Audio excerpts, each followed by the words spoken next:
Southern France, August 1944. Heat shimmered across the canopy. My P-47 Thunderbolt rattled like it was trying to shake the bolts from its skin.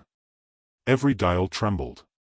The air up there had a taste, burnt oil and aluminum. Below, the valley was a moving wound of dust and smoke. Through it, an American regiment was pinned near an old stone bridge, German Stooges crawling along the road, their barrels flashing through the haze. The radio came alive in short, cold bursts. Mission aborted. All aircraft returned to base. Static. Then silence. I should have turned. Orders were orders. But in the smoke below, men were waving yellow panels, bright, frantic squares of cloth in a dying sun. I remember whispering, not praying, just stating a fact. If I leave now, they won't last till evening. The throttle was slick with sweat. I pushed it forward.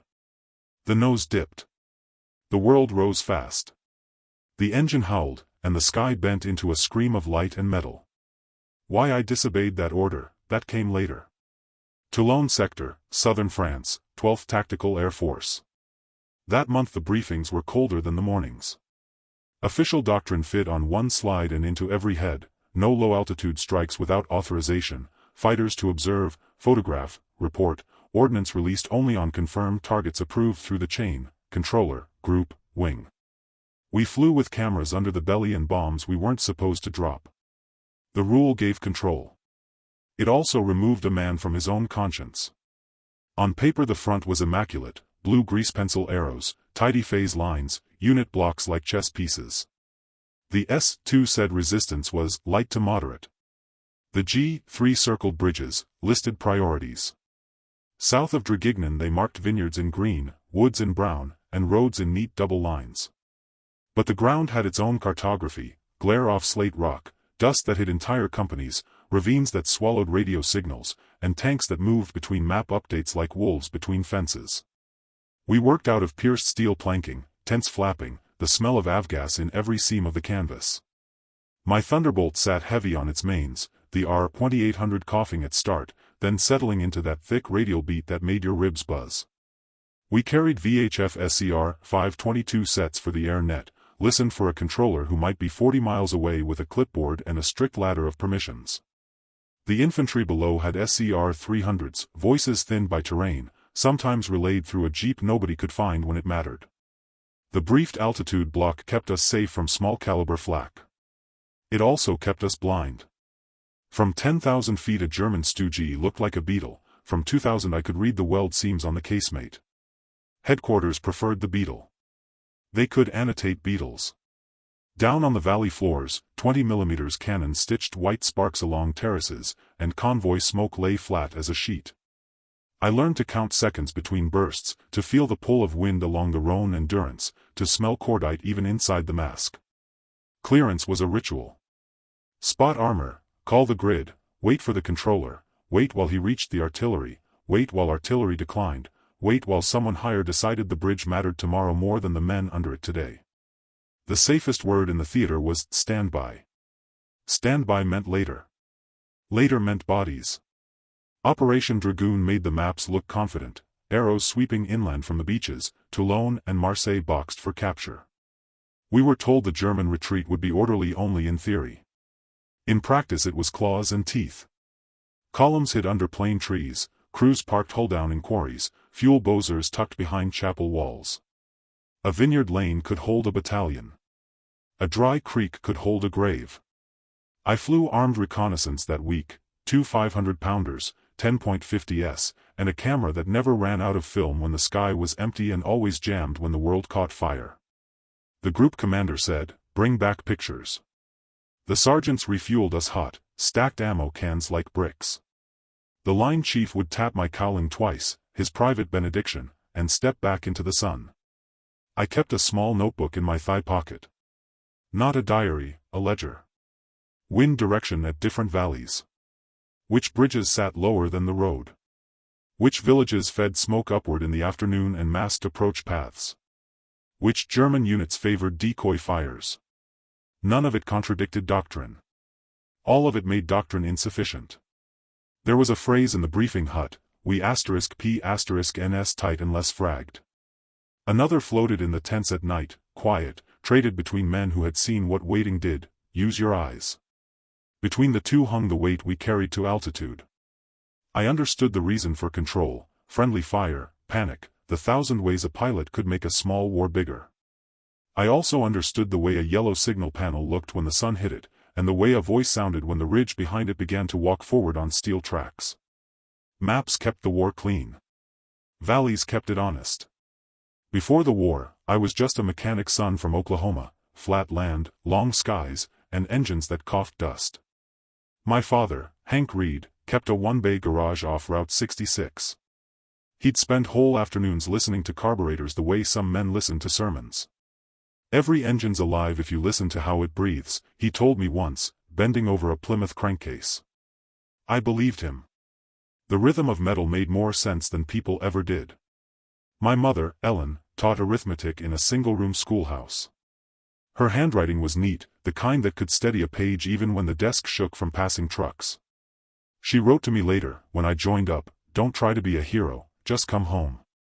I folded that letter into the lining of my flight jacket and carried it all through training. By 17 I was building things I couldn't afford to drive. Flathead Fords, tractor pumps, anything with a piston. My hands smelled of fuel even after washing. I wanted to know how machines thought, how you could talk to steel through pressure and timing. Flying seemed like the highest form of that conversation, metal obeying reason in air. When the war came, I tested for the Army Air Corps. They sent me first to San Antonio, then to Arizona. Cadet wings in 42, commission a year later. The desert taught precision. Air so dry it carved your lungs, dust so fine it filled the gauges. Instructors drilled us until muscle became procedure, trim, throttle, mixture, prop. We learned to fly blind, to land on fumes, to trust the altimeter more than the horizon. But even then, I'd catch myself listening, to the engine's breath, the way Hank had taught me. Some Merlins purred, others rasped. I could tell the difference before the gauges moved. My classmates chased glory. I chased tolerances. While they talked about dogfights, I stayed late in the hangar, watching crew chiefs align magnetos. I wrote notes on spark plug gaps and manifold pressures, details no one graded. The instructors called me quiet. One said I flew like a man tuning an instrument he didn't own. Maybe he was right. The war hardened us faster than time. By the time I shipped to Europe in 44, I had logged 200 hours in the P-47 Thunderbolt. It wasn't elegant, but it was honest, a flying engine block that could take punishment better than a promise. The radial's rumble felt like my father's heartbeat, steady, low, mechanical faith. At the forward strip near Ajaccio, we slept beside our planes. The Corsican nights smelled of oil and salt. We patched bullet holes with sheet aluminum, painted over numbers with whatever color matched the dust. The men were young, most of us under 25, but the eyes were older. A pilot's gaze ages by missions, not years. I kept to myself. Letters home were short. I didn't talk about the K*LLS we didn't get or the men who didn't return. I talked about the sound a Thunderbolt made when it climbed clean through overcast, how the prop bite deepened at 2,600 revolutions per minute, how the world below turned from mud to geometry. Mother would have liked that part. Some nights, when the field generators died, I'd sit under the wing with a lantern and check the hydraulic lines by hand. The mechanics laughed. "That's their job, Lieutenant," they said. Maybe. But I couldn't trust a machine I hadn't touched. I wasn't born brave, only curious. I needed to know why it flew, not just that it did.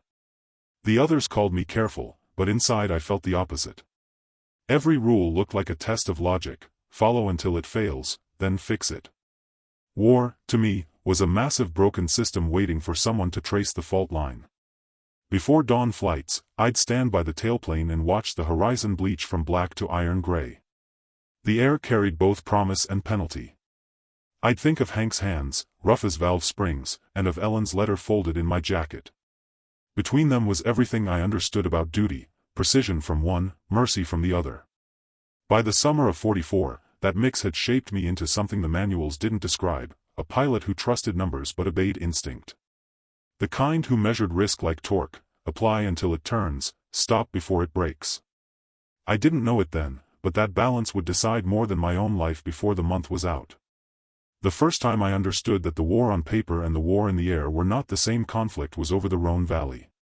The briefing had said light resistance. That morning, the sky was pale and empty, the kind of blue that looked clean enough to believe. We flew in 2 sections, 6 Thunderbolts each, sweeping south to north at 8,000 feet. The radio was a heartbeat of static. When we crossed over the ridgeline, the ground erupted. Columns of smoke coiled from what the map called cleared road. Below us, charred trucks, half-buried G*NS, the stutter of small arms flickering like matchlight. I saw an American convoy, ours, burning in the same grid square the report had colored friendly green. Men were scattering through vineyards, rifles useless against armor. I banked hard for a closer look. Command's line, light resistance, echoed in my ears like a bad joke. Over the intercom my wingman muttered, looks heavy enough to me. The controller came on seconds later, calm, procedural. All aircraft maintain altitude. Observe only. We circled once, twice, powerless. Through the haze I caught sight of a half-track overturned, its tires still spinning. No anti-air fire reached us. No coordination, no guidance. Just the smell of burned fuel creeping into the cockpit vents. Back at the field, I asked the flight leader if we could at least mark the target for artillery. He looked tired. Paperwork's already filed, he said. By the time it clears, those men'll be prisoners or ghosts. He wasn't cruel, just realistic. That night, in the mess, I asked a captain why we had rules that turned pilots into witnesses. He chewed once before answering. Because paper outranks blood, Lieutenant. Always has. The word stayed lodged like shrapnel. I didn't argue. You didn't in that world. You logged your sortie, wrote your altitude, and let the silence file the rest. But silence has weight. It built inside me, layer by layer. Each report that read objective secured when I'd seen men cut off behind the smoke. Each map update that erased entire platoons with a single red line. Each photograph that showed wreckage nobody would claim. I started reading the gaps. If a line on the map looked too straight, I knew it hid confusion. If the radio was quiet too long, it meant someone had stopped reporting. From altitude you could see the distance between truth and doctrine. It was exactly the width of one valley. We flew routine patrols after that, photo runs, top cover, reconnaissance. The kind of missions that made headquarters comfortable. But the comfort frayed. A few of us began to talk in short, guarded phrases, about firing when we saw smoke instead of waiting for permission, about using judgment instead of grid coordinates. Nothing rebellious, just weary logic. One afternoon, after landing, I found myself helping a crew chief replace a cracked prop blade. He asked if we'd hit anything that day. I said no, though I'd seen plenty. He nodded without surprise. They keep you boys flying high so you can't smell what's burning, he said. The smell clung to my gloves anyway. I wrote less in my notebook, but I thought more.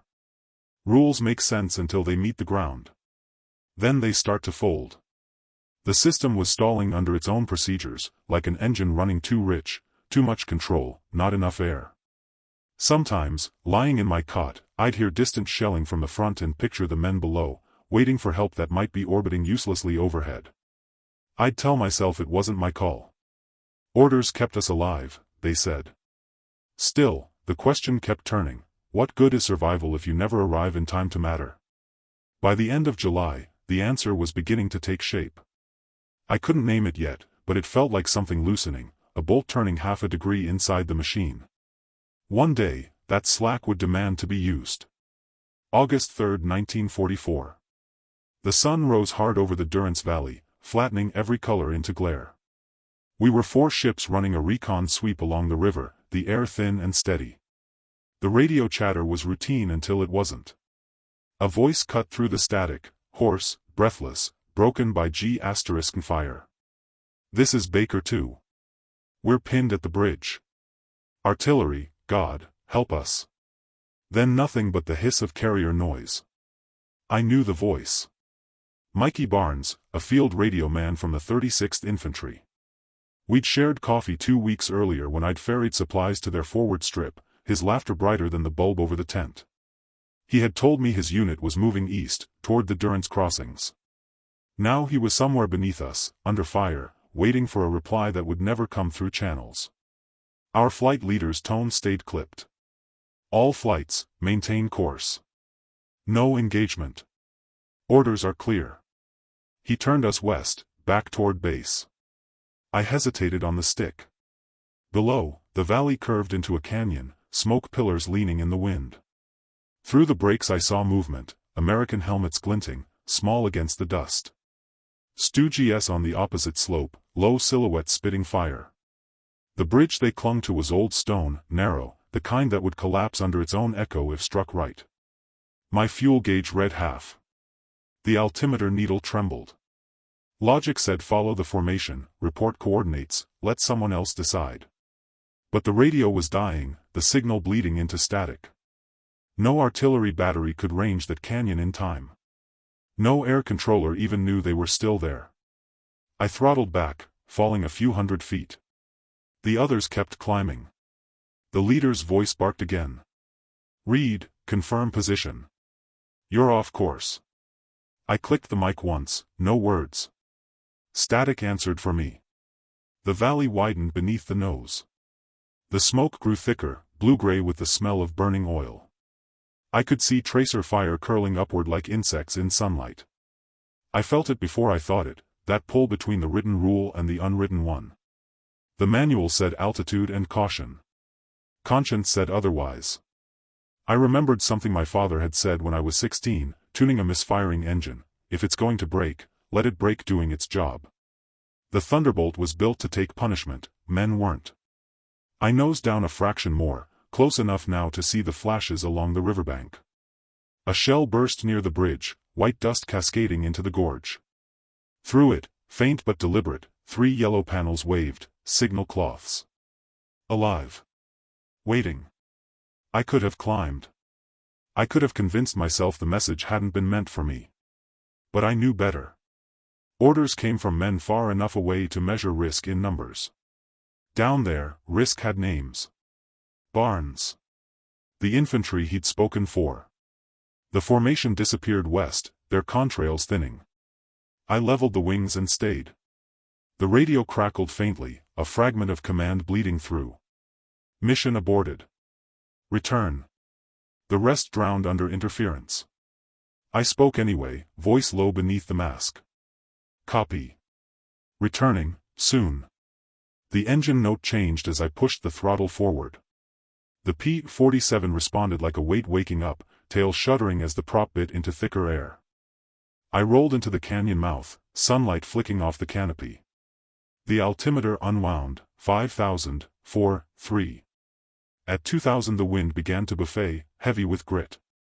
From that height I could make out individual shapes, 2 Stu-GS crossing the bridge, a fuel truck idling on the near bank, infantry huddled in ditches. My mind measured angles automatically, the arc of approach, blast radius, drift. No clearance. No witnesses. Just math and the certainty that doing nothing was its own crime. I whispered into the oxygen mask, barely sound, hold on, Mikey. Then I flipped the red safety guard over the bomb release switch. One heartbeat of hesitation, training versus instinct, order versus reason. Sorry, Captain, I said to the empty frequency. The stick went forward. The valley surged upward to meet me. In that descent, everything else, rank, regulation, fear, peeled away like the slipstream over the wings. There was only the line of the bridge, the steady hum of the prop, and the awareness that I had just stepped outside the system that defined us all. Below, the world waited. The switch clicked under my thumb, clean, mechanical, irreversible. The first bomb slipped free, a sudden lightness that jolted the airframe. I held the dive until the valley filled the canopy. The stone bridge rose in the sight glass, a perfect line against the glare. At the last instant I pulled up, feeling the weight return, the blood drain from my head. A second later the bomb struck water, skipped once, and vanished beneath the arch. The explosion lifted the river itself. Stone fractured, girders twisted, the the middle span folded inward like paper. Two Stu-GS on the bridge dropped half a meter and disappeared into the dust. I climbed hard, the G-forces pressing the seat into my spine. When I rolled level, the smoke below was orange and black, licking through the gap where the bridge had been. For a heartbeat I thought I'd missed. Then the radio hissed with overlapping voices, German, English, static. The hillside erupted with panic fire, shells clawing at the sky. Tracers climbed, too slow to reach. I came around again. The altimeter unwound. My left wing shivered where flak bursts shredded the paint. The second bomb was still under me, the last of the pair. I sighted on a fuel truck near the collapsed span, its tank reflecting light like a coin. Release. The bomb fell true, struck the embankment, and for an instant nothing moved. Then the canyon turned white. The detonation swallowed sound. Shockwave first, heat after. Even from 1,000 feet I felt it slam the fuselage, a hand of air flattening everything in reach. The truck vanished, replaced by a fountain of flame that rolled up the gorge walls. The nearest Stu-G, still mobile, slewed sideways, its crew climbing out, on fire before they hit the ground. I leveled at treetop height, G*NS armed. The bridge debris was still settling. Along the northern bank, figures scattered, infantry running for cover, some firing blind into the smoke. I raked short bursts across the slope, not at them but at the G*N pits where muzzle flashes winked. The .50s roared, brass clattering against the floorboards, the barrels vibrating like cords pulled to breaking.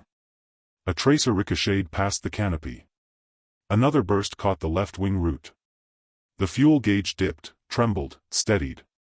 I told the engine, out loud, hold together. It did.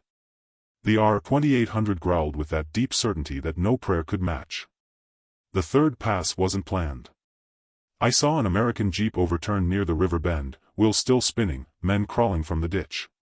One waved the yellow panel again, half torn, more reflex than signal. I dropped to 300 feet, close enough to see faces, the terror and disbelief mixing into something wordless. I rocked the wings once. One of them raised a fist.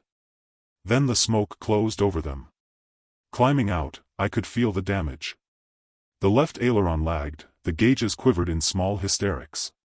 But the plane flew straight enough. Behind me the canyon was a furnace. The bridge gone, the German column fractured, every vehicle cut off from the road ahead. I switched to the auxiliary channel, nothing but dead air. No confirmation, no reprimand. Just the rhythmic click of the receiver searching for authority that no longer applied. I throttled back to cruising and turned north toward open sky. My hands shook only when I stopped moving them. On the ground, men called acts like that bravery or madness. In the cockpit, it was arithmetic. Altitude, distance, drag, fuse delay, all the same numbers I'd practiced 100 times. The difference was permission. As the smoke line thinned behind me, I saw a shape move on the valley floor, infantry climbing from cover, regrouping, rifles lifted in salute or maybe in question. I couldn't tell. The sun flashed on metal, the air shimmered with heat. I whispered, "It's done," though no one could hear. The Thunderbolt carried me out of the gorge, engine rough but alive, wings peppered, canopy streaked with oil. Somewhere above Draguignan the light changed, softer now, and I realized I had crossed a border more permanent than any front line. For the first time since flight school, I felt not reckless but precise, like a mechanic finishing a repair that others had declared impossible. The manual had not failed me, it had simply run out of pages. The blast finished what orders never could. When the bridge went down, the entire German advance shuddered to a stop. Through the drifting smoke I saw the line of Stu-GS recoil, turrets twisting in confusion. Without the crossing they were trapped against the cliffs, no room to turn, no way forward. The valley that had been their corridor became a grave. Below, the regiment I tried to save began to move again. Tiny shapes rose from the ditches, slow at first, then all at once, like men waking from a nightmare. Through the haze I caught the flicker of yellow, signal panels waving in ragged rhythm. It looked almost like surrender until I realized it was thanks. The radio, silent since the dive, cracked back to life, half a signal, words buried in static. Enemy retreating, bridge destroyed, we're moving. I exhaled, a soundless release that fogged the inside of the mask. I hadn't planned for what came after disobedience. There was no checklist for surviving the right mistake. Flak followed me on the climb out, sporadic, angry, the kind fired by men shooting at ghosts. The Thunderbolt took it without complaint. I felt each concussion as a dull nudge through the seat. The left wing bore fresh holes, edges curled outward like torn paper. Oil pressure wavered, then steadied. I turned once, looking back. The canyon was unrecognizable, half shrouded in smoke, half blazing. The bridge's center arch was gone, both banks cratered. The stone still glowed faintly red where it had cracked. From altitude it looked surgical, a line neatly erased from the map. From down there, I knew, it was chaos. At 2,000 feet the engine began to stutter, flak fragment in the manifold, maybe, or a valve jarred loose. I throttled back, listened. The sound evened out again, though the vibration remained, a faint reminder that every act of defiance leaves residue. I flew north until the valley widened into fields. The adrenaline thinned, replaced by a slow, clinical calm. My hands found their places automatically, fuel selector to main, mixture rich, prop governor reset. I trimmed for level flight. Procedure returning after instinct, like ceremony after crime. On the return frequency, command chatter reappeared, clean, detached voices. All flights report status. Negative contact with hostile armor south of Durance. Bridge presumed intact pending confirmation. Presumed intact. They hadn't seen it yet. Part of me wanted to break in, to say it wasn't presumption anymore. But another part, larger, quieter, knew the truth didn't need my voice. The smoke rising from the canyon would file its own report. The air cooled as I gained altitude, the cockpit temperature dropping fast. Sweat dried on my neck, leaving salt lines on the collar. I realized how close I'd come to the ground, to the kind of ending no one records.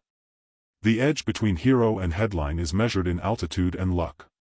Over the Rhone I caught the glint of another flight, our own, returning from the aborted mission. They slid past to starboard, unaware that one of theirs had gone missing and come back changed. I stayed silent. No formation lights, no acknowledgement. Just distance. When I crossed the coastline, the Mediterranean shone flat and white. The radio remained polite, landing instructions, wind direction, routine precision. I followed every word like scripture, because order, once broken, needs ritual to survive. Touchdown was rough. The left wheel struck first, a bounce, then the second. The prop wash stirred dust across the strip, and the ground crew ran toward me, waving for cut-off. I shut down the engine, and silence filled the cockpit, thick, absolute, the kind that makes you aware of your heartbeat. Outside, mechanics swarmed the wings. Someone shouted about holes, about luck, about how close I'd come. I unbuckled slowly, my arms trembling not from fear but from the release of it. As I climbed down the ladder, the major was already there, coat unbuttoned, eyes sharp. "Do you realize what you've done?" he asked. I looked past him, toward the horizon where the smoke still marked the valley. "Yes, sir," I said. For a long second he said nothing. Then he turned away, muttering to the crew chief, "Get that bird patched." An hour later, while I was still writing the after-action log I wasn't authorized to write, the teletype clattered from operations. Enemy armor destroyed. Allied regiment secured. Minimal losses. The message had no signature, no credit. It didn't need one. The numbers were the story. I read it twice, folded the paper, and slid it into my flight book. Somewhere between rule and ruin, precision had found its purpose. For the first time since the war began, I believed in the possibility that a single wrong order, disobeyed at the right moment, could be the most disciplined act a man could make. They grounded me that evening. Not with anger, with procedure. Major Collins waited by the operations tent as I walked from the line, boots leaving prints in dust that still smelled of scorched oil. His tone was even. "You're confined to quarters until review. Write your report." He didn't ask for an explanation, the order itself was explanation enough. The maintenance crew pulled the Thunderbolt into the hangar. From a distance it looked like any other ship after a mission, smoke-streaked, tired, still alive. Only when you came close did you see the story written in holes. The left wing was stitched with flak scars, the skin around the cowl blistered from heat. The line chief ran his fingers along a jagged tear and said softly, "She brought you home on pure spite." I wanted to tell him it wasn't spite. It was faith between machine and man, the kind built in silence. In the debriefing tent the air was heavy with radio static and coffee gone bitter. Collins stood at the map table, pencil tapping the Durance Valley. "We lost radio contact with Blue Flight at 0840. You returned alone at 0921. He glanced up. "Explain." I told it straight, no heroics, no omissions. The pinned regiment, the signal panels, the broken bridge. When I finished, he stared at the map again. "You know what this sounds like, Lieutenant?" "Disobedience, sir." He nodded once. "The kind that saves people." He dismissed me with emotion. Outside, the wind had picked up, scattering sand across the runway. Mechanics yelled over the noise, refueling other ships for the next day's missions, the world already moving on. An hour later the field phone in my tent rang. "Operations." I expected arrest, maybe a reprimand.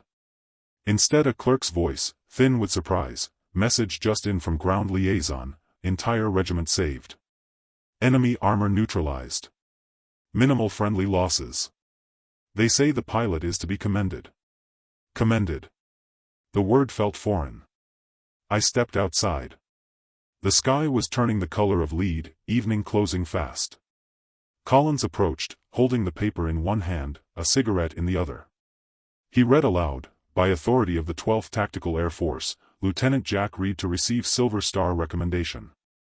Subject to review." He folded the paper carefully. "You'll still be grounded for a while," he said. "Procedure demands it." "But," he hesitated. "The men you saved sent this." He handed me a scrap of map paper, edges burnt, words penciled across the contour lines, "To the pilot who didn't turn away." For a moment I couldn't speak. The sound of generators hummed from the maintenance sheds, steady as a heartbeat. I tucked the note into my logbook beside the flight data, airspeed, heading, altitude, numbers that now meant less than those 9 words. That night, sleep refused to come. I walked to the edge of the field where the wrecked planes waited for salvage. The moonlight turned aluminum to bone. Each fuselage bore its own story, engines seized, fuel lines cut, pilots who had followed orders to the end. I stood among them and wondered what separated luck from judgment. The next morning Collins found me there. "You'll report to engineering detail until further notice," he said. "No flying." "Yes, sir." He studied me for a second, then added quietly, "You did the right thing. Just don't make a habit of it." The days that followed blurred into repairs. I helped patch other men's planes, my own parked at the far end of the line under a canvas shroud. Sometimes pilots would stop by, glance at the holes in her skin, then at me. One asked, "That the bird from Durance?" I nodded. He gave a low whistle and walked on. Rumor traveled faster than orders. Within a week the story had grown. Some said I'd destroyed a whole column, others that I'd defied 3 commands in a row.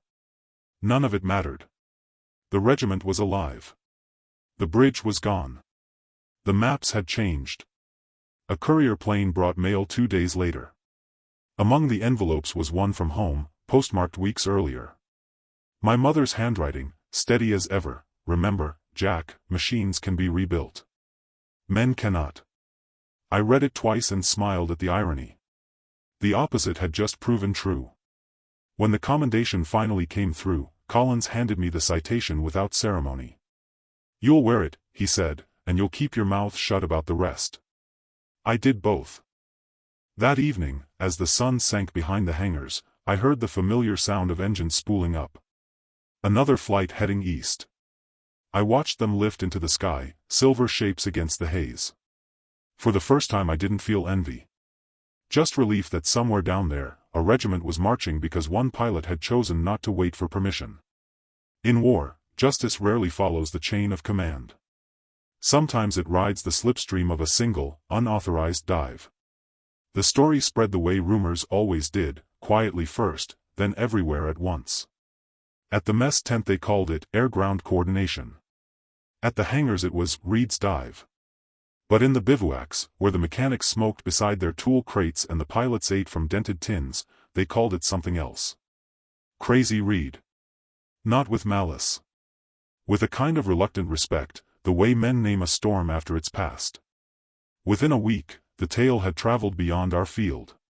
Flights from other squadrons stopped by under the pretext of fuel, asking questions in tones halfway between curiosity and warning. "You really dropped blind without clearance?" one said.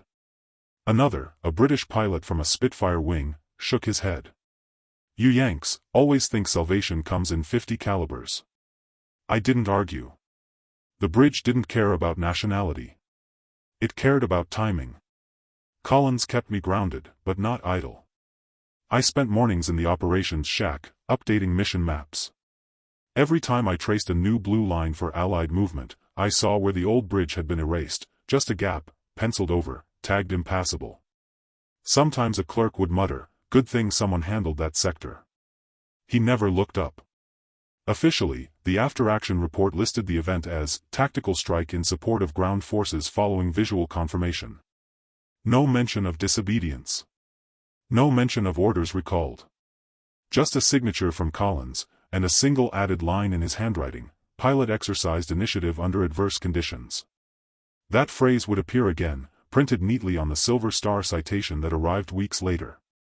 I didn't attend the ceremony. Collins accepted it on my behalf while I supervised repairs on the flight line. He told me afterward, "It's safer this way. Medals look better when the story's clean." I nodded. Clean stories travel farther than true ones. But the truth traveled anyway. Men talk differently in mess lines than in briefings. One night a young pilot approached, hesitant. "Sir, is it true you broke formation at Durance?" "Yes." "What happened after?" "Nothing that fits in a manual," I said. He laughed awkwardly, then turned serious. "They've started adding something new to our orders, use your judgment." "Thought you'd want to know." He left before I could answer. A month later, the phrase had become common. Not printed yet, but spoken in every tent before dawn flights. It didn't mean rebellion. It meant command had remembered that men, not maps, fought wars. By September the front had moved north. The valley I'd bombed was quiet again, its bridge rebuilt in timber by French engineers. I flew recon occasionally, unarmed, taking photographs of routes cleared for convoys. From altitude the new bridge looked fragile, like it still remembered collapse. I did too. When the war ended, they released me with the others, no fanfare, just discharge papers and transport home. The world outside Europe looked impossibly ordinary: gas stations, cornfields, the hum of peacetime engines. I opened a small repair shop in Tulsa, hung my flight jacket behind the counter, and tried to forget the sound of flak. I trained young mechanics, and later young pilots from the nearby airfield. They called me Mr. Reed, never Lieutenant. I preferred it that way. Sometimes they'd ask about combat, about what it felt like to dive under fire. I'd tell them the truth in pieces. The hardest part isn't the dive, I'd say. It's deciding when rules stop helping. At the back of the shop hung a photograph taken from another pilot's plane, a grainy sh*T of the Durance Valley, smoke curling where the bridge used to be. Above it, I'd written 3 words in pencil: precision over permission. Years later, a former crew chief visited on his way through town. He brought news I hadn't heard: a training directive now circulated through the tactical air commands. Last line, same phrase the young pilot had mentioned: use your judgment. He grinned. Looks like you got promoted without the paperwork. I didn't answer right away. The shop smelled of oil and warm steel, familiar and forgiving. I thought of Hank's garage, of my mother's letters, of that single instant when I'd chosen action over protocol. Promotion wasn't the word. It was a correction, a small recalibration of how men and machines were allowed to think. When the visitor left, I stayed in the doorway, watching the highway shimmer in the summer heat. Cars passed, engines steady, each driver trusting the bridge ahead to hold. Somewhere in southern France, that new bridge still bore a faint mark on maps: Reed's Bridge. History will call it coincidence, or luck, or good timing. But for those who fought there, it was simpler. One pilot dove when everyone else climbed, and the rulebook bent just enough to let the living pass through. On maps of Provence, a small pencil mark still crosses the Durance Valley, Reed's Bridge. No monument, no plaque, just a note in faded graphite that cartographers never erased. Farmers rebuilt the span in wood, then in concrete, but the name stayed. Pilots passing over still pointed out, a quiet landmark of defiance. They used to call me Crazy Reed. I never minded. Madness is just another word for logic that arrives too soon. I learned that day that orders can guide men, but they can't save them. Only judgment can. Sometimes, when the wind shifts and I hear an engine climb, I still glance up, expecting to see sunlight flashing on wings. The sound carries something familiar: steel, breath, and decision. They called me crazy until my dive saved an entire regiment. Now they call it doctrine.